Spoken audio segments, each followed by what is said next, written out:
Okay, many people wonder how many treatments do people need, how long does ECT take? And while clearly this varies from person to person and from diagnosis to diagnosis, there are certainly some generalities. People with depression, people with mania, often acutely need 6 to 10 treatments, the average number being 8.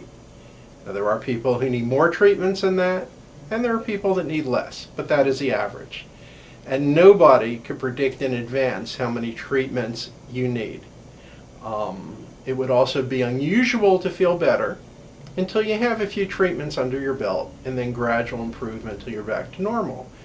People with schizophrenia often need a higher number of treatments to respond, and it's not unusual to need 15 to 25 acute treatments for response for schizophrenia. And people with catatonia, the numbers vary, but generally we're talking about 6 to 10 there. In the United States, people tend to give the treatments 3 times a week. In Europe, in some parts of Europe, such as England and in Israel, treatments are frequently done twice a week. The same total number of treatments is needed, it's just twice a week takes longer than 3 times a week. Another question related to this, though, is what happens when you're better?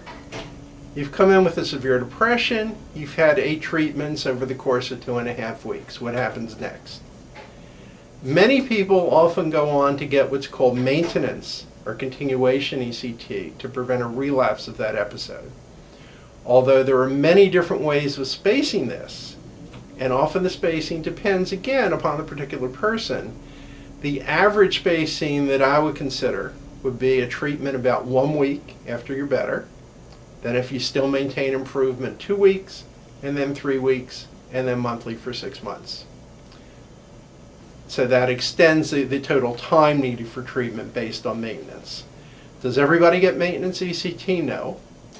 But I think as we're seeing people coming to ECT, after they failed more and more medications, the likelihood of staying well with maintenance ECT, in my opinion, is a lot higher than staying well without it.